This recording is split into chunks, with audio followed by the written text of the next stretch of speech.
عثمان area commander تھا اور اس کی ذمہ داری میں خاصا وسیع ایریا تھا۔ عاشق علی کو اس کے ایریا میں شامل کیا گیا تھا اور عاشق علی ایک ہی روز پہلے یہاں پہنچا تھا۔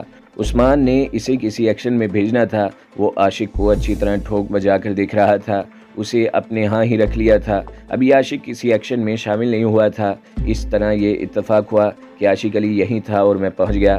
ان لوگوں کی تنظیم ملاحظہ ہو، عاشق علی آمنہ کے گاؤں پہنچا تو وہاں سے عثمان کو پیغام دیا گیا کہ ہندوستانی فوج کا ایک مسلمان ادھر سے بھاگ کر یہاں آ گیا ہے۔ عثمان کا پیغام بھیجنا کہ اسے فوراً اس کے پاس بھیج دیا جائے۔ عاشق نے مجھے سنایا کہ وہ آمنہ کے گھر سے رخصت ہونے لگا تو اس کمرے میں گیا جس میں آمنہ لیٹی ہوئی تھی۔ آمنہ کو پتہ چل چکا تھا کہ عاشق جا رہا ہے۔ عاشق جس وقت آمنہ کے کمرے میں گیا اس وقت وہاں سب لوگ باہر آ گئے تھے۔ آمنہ اٹھی اور اس کی آنکھوں میں آنسو آ گئے۔ اس نے بازو پھیلا دیے اور دوسرے لمحے وہ ایک دوسرے کے بازو میں جکڑے ہوئے تھے۔ یہ محبت کا اظہار تھا۔ وہ ایک دوسرے کی زبان تو بول ہی نہیں سکتے تھے، اس لیے انہوں نے باتیں اشاروں میں کہیں اور سنی۔ گزشتہ رات جب میں یہاں پہنچا تھا تو عثمان کے ساتھ رسمی تعارف اور دیگر باتیں ہوئی تھیں۔ صبح اس نے مجھے بلایا اور اپنے پاس بٹھا لیا۔ اب اس کا انداز پچھلی رات سے مختلف تھا۔ پچھلی رات وہ میزبان تھا لیکن اب وہ ایریا کمانڈر تھا۔ میں سمجھ گیا کہ وہ میرا انٹرویو لے کر دیکھنا چاہتا ہے کہ میں کتنے پانی میں ہوں اور میں کس نیت سے آیا ہوں۔ میں نے اسے سنایا کہ میں ہندوستان کی آزادی کا خیال دل میں لے کر انڈین آرمی سے بھگوڑا ہوا اور انڈین نیشنل آرمی میں شامل ہونے کے لیے چل پڑا۔ میں نے اسے مختصراً بتایا کہ میں برما کے جنگلات میں کس طرح بھٹک گیا تھا اور بعد میں مجھے کس طرح پتہ چل گیا کہ یہ انڈین آرمی ایک فریب ہے جو وہ ہندوستان کی تمام قوموں خصوصاً مسلمانوں کو دے رہے ہیں اور وہ جاپانیوں کی مدد سے پورے ہندوستان پر قبضہ کرنا چاہتے ہیں۔ عثمان کے ساتھ مجھے یہ سہولت حاصل تھی کہ وہ اردو ذرا رک رک کر بول لیتا تھا لیکن اپنی بات پوری طرح واضح کر سکتا تھا۔ کوئی لفظ انگریزی کا بھی بول جاتا تھا۔ میرے پردیسی دوست، اس نے ہونٹوں پر طنزیہ مسکراہٹ لا کر کہا، تم نے صرف سنا ہے کہ INA ہندوؤں کا ایک فراڈ تھا لیکن میں نے اس فراڈ کو اپنے سامنے عملی میدان میں دیکھا ہے۔ تم شاید یہ سن کر حیران ہو جاؤ کہ انڈین آرمی سے مسلمان ہمارے پاس آئے ہیں۔ ان میں کچھ انڈین نیشنل آرمی کے آدمی ہیں، ان میں سے کچھ تو قابل اعتماد ہیں اور وہ صحیح اسلامی جذبے سے آئے ہیں، لیکن کچھ ایسے جو ہماری جنگ آزادی کو ناکام کرنے کے لیے تخریبی کارروائیاں کر رہے ہیں۔ ایسے 3 آدمی پکڑے گئے ہیں اور ان 3 میں ایک مسلمان تھا اور 2 ہندو جو اپنے آپ کو مسلمان ظاہر کرتے رہے۔ وہ ایک گوریلا ایکشن میں شامل ہو گئے اور ہمارے دشمن کو بھی یہ اطلاع دے دی کہ فلاں جگہ اتنی نفری کی انڈونیشی پارٹی گوریلا ایکشن کے لیے آ رہی ہے اور غداری کے نتیجے میں ہماری آدھی پارٹی ماری گئی۔ ایسے جس غدار کو ہم پکڑتے ہیں اسے فوراً گولی مار دیتے ہیں۔ اللہ کا شکر ہے، میں نے کہا کہ میں اس آرمی میں شامل ہی نہیں ہوا اور میں اور میرے کچھ اور ساتھی بھی اس آرمی کی اصلیت کو جانتے ہیں۔ میری مجبوری یہ ہے کہ میں آپ کو اپنی وفاداری اور اپنی نیت کا کوئی ثبوت پیش نہیں کر سکتا۔ مجھے ثبوت کی ضرورت بھی نہیں، عثمان نے کہا۔ ہمیں دھوکہ دو گے تو صرف ایک بار دے سکو گے، تمہیں دوسرا موقع ملے گا ہی نہیں۔ اگر مل گیا تو وہ تمہاری زندگی کا آخری دن ہوگا۔ میں دراصل تمہیں یہ بتانا چاہتا ہوں کہ اس قسم کے ہندوستانی فوجیوں سے ہوشیار رہنا، بلکہ تمہاری عقل کام کرے تو ہر ہندوستانی فوجی کو شک کی نگاہ سے دیکھنا اور یہ معلوم کرنے کی کوشش کرنا کہ یہ شخص کہاں تک دیانتدار ہے۔ بس اتنی سی بات تمہیں سمجھانی تھی۔ اس نے تفصیل سے بتایا کہ امریکہ اور برطانیہ اپنی بے پناہ جنگی طاقت لے آئے ہیں اور اس میں انہوں نے اور زیادہ اضافہ کر لیا ہے اور امریکہ کے لڑاکا بمبار ہوائی جہاز تمام تر انڈونیشیا کے جنگلوں میں بارش کی طرح گولیاں اور بم برساتے رہتے ہیں۔ ان کا مقصد صرف یہ ہے کہ انڈونیشی اتنی بڑی طاقت سے ڈر جائیں اور ہتھیار ڈال دیں۔ عثمان نے کہا کہ ہم اپنی لاشیں ڈال دیں گے، ہتھیار نہیں ڈالیں گے۔ یہ بات مجھے عثمان سے معلوم ہوئی کہ ہندوستان میں مسلمان اٹھ کھڑے ہوئے ہیں اور وہ اپنے الگ ملک کا مطالبہ کر رہے ہیں جسے وہ پاکستان کہتے ہیں، اور ان کا لیڈر احمد سویکار نو کی طرح محمد علی جناح ہے جسے تمام ہندوستان کے مسلمان قائد اعظم رحمہ اللہ تعالی علیہ کہتے ہیں۔ عثمان نے قائد اعظم کا نام لیا تو مسکرا کر مجھ سے پوچھا کہ محمد علی جناح تو نام ہے لیکن قائد اعظم کے معنی کیا ہیں؟ وہ معنی میں نے اسے بتائے۔ میں حیران تھا کہ عثمان دنیا بھر کی سیاسی اور دیگر خبروں سے آگاہ تھا۔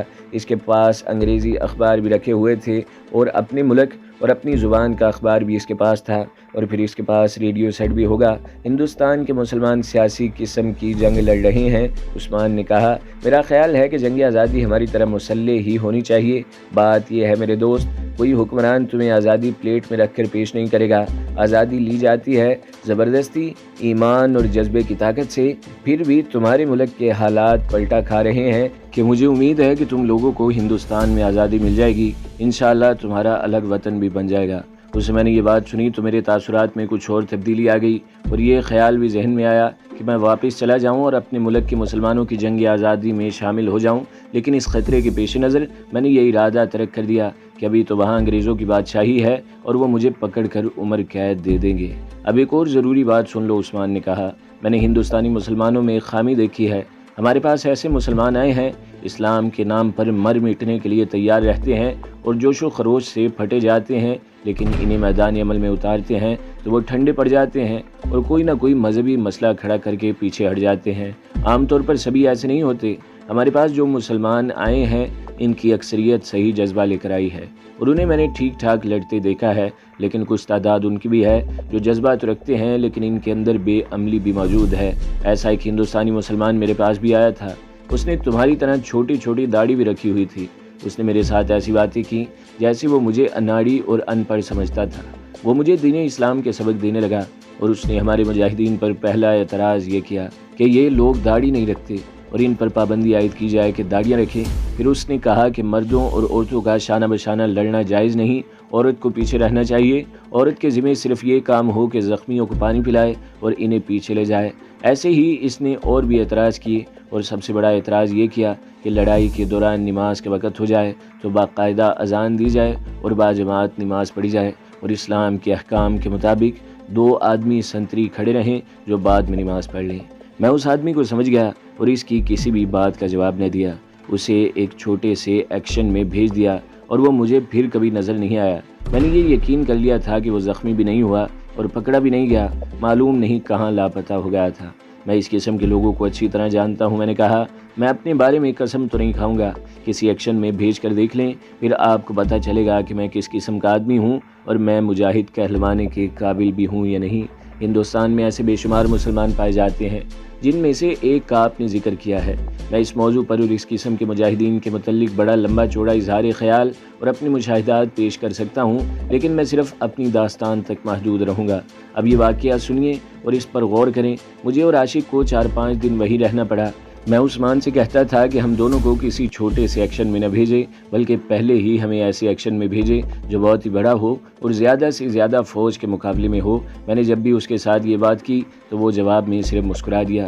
وہ عقل اور ہوش والا آدمی تھا، بات مختصر اور 2 ٹوک کیا کرتا تھا۔ ایک روز پتہ چلا کہ اس نے ایک کمرے میں وائرلیس سیٹ بھی رکھا ہوا ہے جس پر اسے پیغام ملتے ہیں اور پیغام بھیجتا بھی ہے۔ ظاہر ہے یہ وائرلیس سیٹ انہوں نے فوجیوں سے چھینا ہوگا۔ ایک روز عثمان کے ہاں 2 عورتیں آئیں، دونوں کی عمریں 30 سال سے کچھ کم ہی لگتی تھیں اور ذرا خوبصورت عورتیں تھیں۔ ایک تو انڈونیشی تھی لیکن دوسری ہندوستانی، دونوں نے انڈونیشی لباس پہن رکھا تھا۔ مجھے انڈونیشی عورت کا نام یاد نہیں، یہی یاد ہے کہ وہ مسلمان تھی اور دوسری نے اپنا نام رقیہ بتایا۔ انڈونیشی عورت سے کچھ پوچھنا تو ضروری نہیں تھا، لیکن قدرتی طور پر ہندوستانی عورت سے یہ پوچھنا ضروری سمجھا گیا کہ وہ یہاں کس طرح آئی۔ اس ہندوستانی عورت رقیہ نے بتایا کہ اس کا خامند انڈونیشیا کے مرکزی شہر جکارتا میں کپڑے کا کاروبار کرتا تھا۔ جنگ آزادی شروع ہوئی تو وہ بھی اس میں شامل ہو گیا اور ابتدا ہی میں پکڑا گیا۔ اسے جیل میں بند کر دیا گیا اور اس کے بعد اس کا کچھ پتہ نہ چلا۔ اس کے بھائیوں نے کاروبار پر قبضہ کر لیا اور رقیہ کو بے دخل کر دیا۔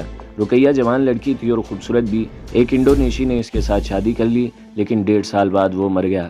اس کے بعد رقیہ نے شادی نہ کی اور 2 مسلمان گھرانوں نے اسے اپنی پناہ میں لے لیا۔